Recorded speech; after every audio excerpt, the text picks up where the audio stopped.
Hello everyone, welcome to hub of knowledge.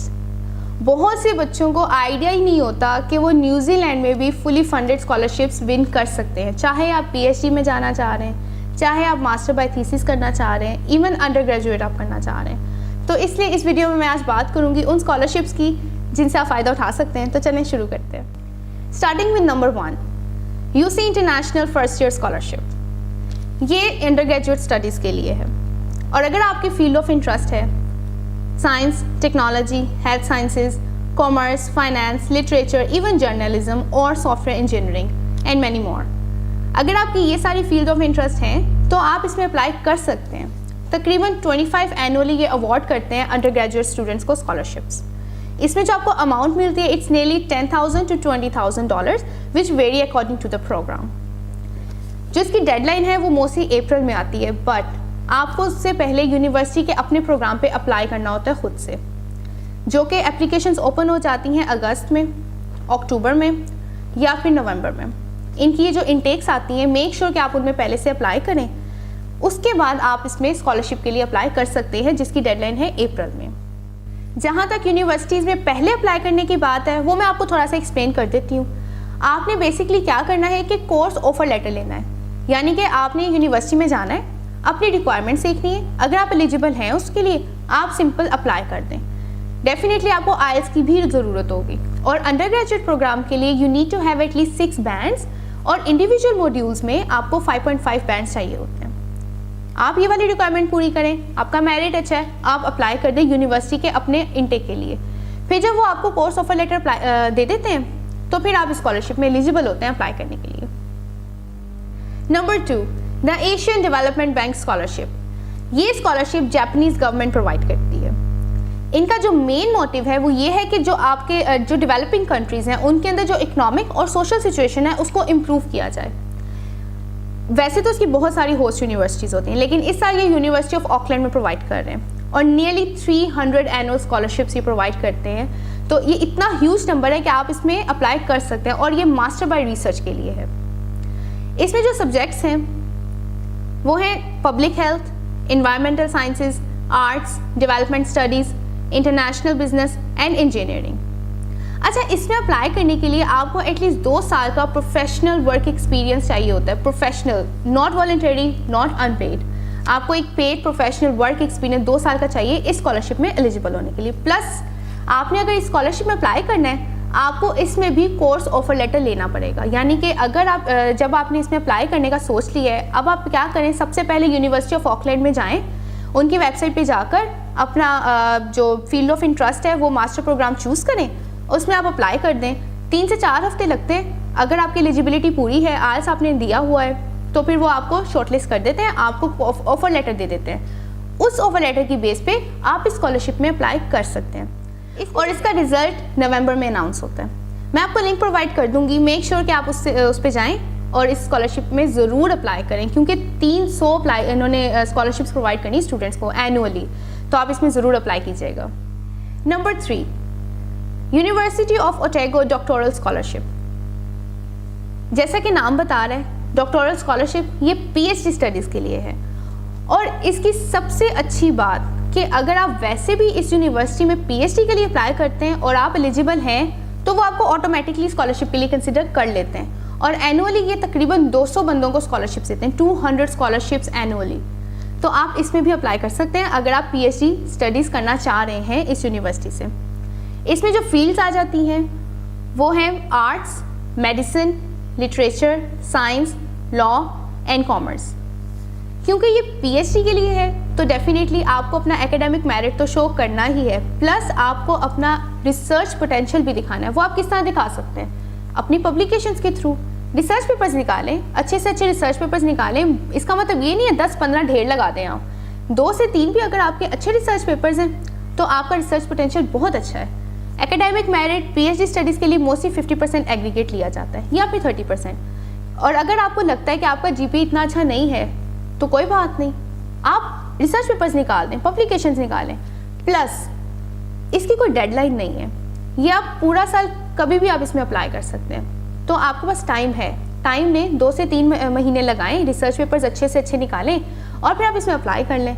तो ये जो हम लोग सोचते हैं ना कि हमारा जीपीए अच्छा नहीं था या हमारा ग्रेड इतना अच्छा नहीं है, हम इतने एक्टिव नहीं हैं स्टडीज़ में, तो फिर कोई बात नहीं। अगर आपका जीपीए भी कम है आपके, लेकिन अगर रिसर्च पोटेंशियल अच्छा है, आपने मोटिवेशन लेटर अच्छा लिखा हुआ है, तो डेफिनेटली आप स्कॉलरशिप में भी कंसिडर होंगे। इसी तरह ये यूनिवर्सिटी मास्टर बाय रिसर्च के लिए भी स्कॉलरशिप्स प्रोवाइड करती है। नियरली 8 स्कॉलरशिप्स एनुअली प्रोवाइड करते हैं उन मास्टर स्टूडेंट्स के लिए जो कि थीसिस बेस्ड मास्टर करना चाह रहे हैं, और उसमें भी तकरीबन यही फील्ड ऑफ स्टडीज़ आ जाती हैं, commerce, health sciences, science and technology. तो आप उस पर भी अप्लाई कर सकते हैं। यानी कि अगर आप पीएचडी करना चाह रहे हैं या आप मास्टर बाय रिसर्च करना चाह रहे हैं तो university of Otago is a good option. Number 5, New Zealand Commonwealth scholarship. As you can see from the name Commonwealth scholarship, इसमें कॉमनवेल्थ कंट्रीज आ जाते हैं। बहुत लंबी इनकी लिस्ट है और लकीली पाकिस्तान भी इस लिस्ट में मौजूद है, तो आप इसमें भी अप्लाई कर सकते हैं। इसमें आप पीएचडी के लिए भी अप्लाई कर सकते हैं, अगर आप मास्टर करना चाह रहे हैं वो भी आप अप्लाई कर सकते हैं, प्लस अगर आप पोस्ट ग्रेजुएट डिप्लोमा या सर्टिफिकेट भी करना चाह रहे हैं जो कि 6 महीने या साल का होता है तो आप वो भी कर सकते हैं। इसकी जो अमाउंट है सेम इसी तरह है, फुली फंडेड है, हर चीज़ कवर करी। इवन आपका वीज़ा लगने से लेकर जो उसके लिए आपको मेडिकल टेस्ट चाहिए होता है वो भी इसमें कवर हो रहा है। एयर फेयर इंक्लूडेड है, लिविंग एक्सपेंसेस, बुक एक्सपेंसेस, हर चीज़ इसमें इंक्लूडेड है, और तकरीबन 560 एनुअली ये प्रोवाइड करते हैं। कितना बड़ा नंबर है, तो आप इसमें भी रिस्क लें, आप इसमें भी अप्लाई करें। जो बच्चे ये कहते हैं ना कि कंपटीशन बहुत ज़्यादा है, हम शायद एलिजिबल नहीं है, हमारा जीपीए अच्छा नहीं है, हमारे पास रिसर्च पेपर नहीं है, वो अप्लाई नहीं करते। जब तक आप अप्लाई नहीं करेंगे how can you be so sure कि आपकी सिलेक्शन नहीं होगी। अगर मैं भी इसी तरह सोचती तो फिर शायद मैं ऑस्ट्रेलिया ना जा पाती एज एन ऑनरी साइंटिस्ट। आप भी अप्लाई करें, कितना टफ कंपटीशन है ऑस्ट्रेलिया के लिए। स्टिल मैंने अप्लाई किया, मेरा कोई बहुत अच्छा जीपीए नहीं था, इट वाज नॉर्मल, 80+ था, 80% से ज़्यादा था। यानी कि अगर आप स्कॉलरशिप लेना चाह रहे हैं और अगर आपका एग्रीगेट 80% से ज़्यादा है, आपको ज़्यादा चांसेस होते हैं।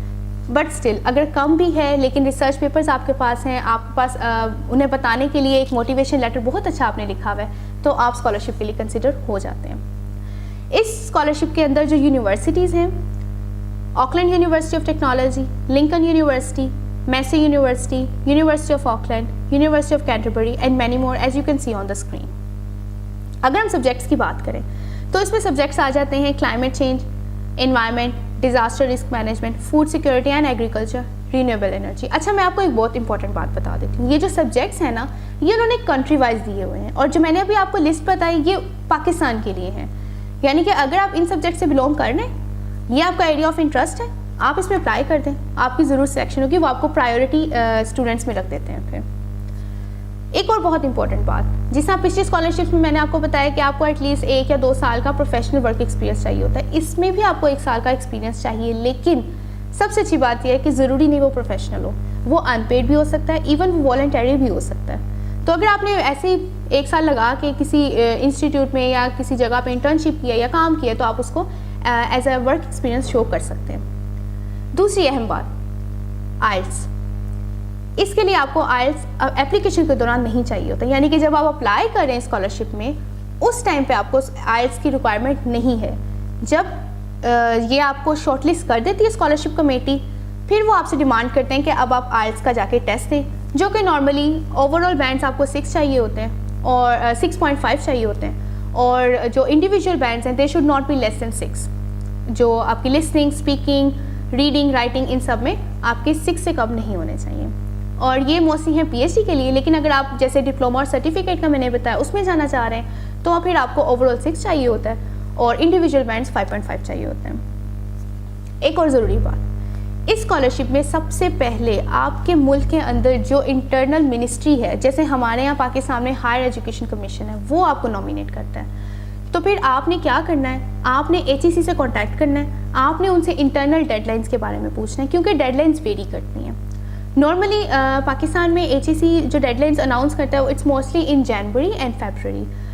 तो फिर आप उनसे कांटेक्ट करें, आप उनसे पूछें कि कब है स्कॉलरशिप, आप you intend to apply for this scholarship, तो वो आपको बहुत पोलाइट रिस्पॉन्स देते हैं। जैसा कि मैंने आपको शुरू में बताया कि ये इन स्कॉलरशिप का मकसद, ये जो गवर्नमेंट पब्लिकली प्रोवाइडेड स्कॉलरशिप्स हैं, इनका मेन मकसद ये है कि जो डेवलपिंग कंट्रीज़ हैं उनके सोशल और इकोनॉमिक प्रॉब्लम्स को सॉल्व किया जाए, उनको इम्प्रूव किया जाए। इसलिए जब आप इस स्कॉलरशिप में अगर फॉर एग्जांपल आपकी सिलेक्शन होगी, सब कुछ हो गया, तो फिर आप बाउंड होते हैं कि आपने वापस अपने मुल्क आना है और एटलीस्ट 2 साल के लिए सर्व करना है। So you have to come back and serve your country. That's all for today. I hope कि आपने बहुत कुछ सीखा होगा मेरी इस वीडियो से।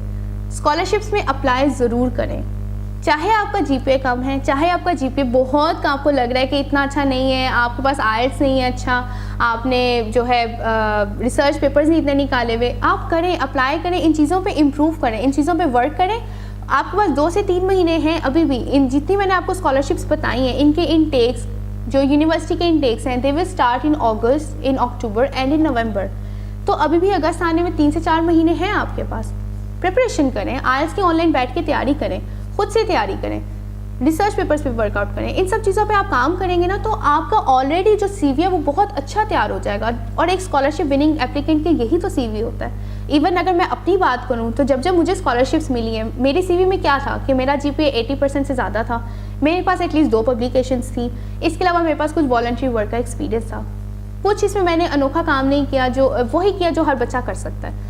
तो आप भी इसमें ज़रूर इन चीज़ों पे वर्कआउट करें और स्कॉलरशिप से अप्लाई करें। इंशाल्लाह मैं आने वाली वीडियोस में मज़ीद कुछ ऐसी चीज़ें आपको बताती रहूँगी जो हर स्कॉलरशिप की बेसिक नेसेसिटीज़ हैं। तो स्टे ट्यून्ड। इसके अलावा आपको अगर कोई भी सवाल हो तो प्लीज़ आप कमेंट्स में मेंशन कर दें। I try to answer in upcoming videos. Until then, see you, bye.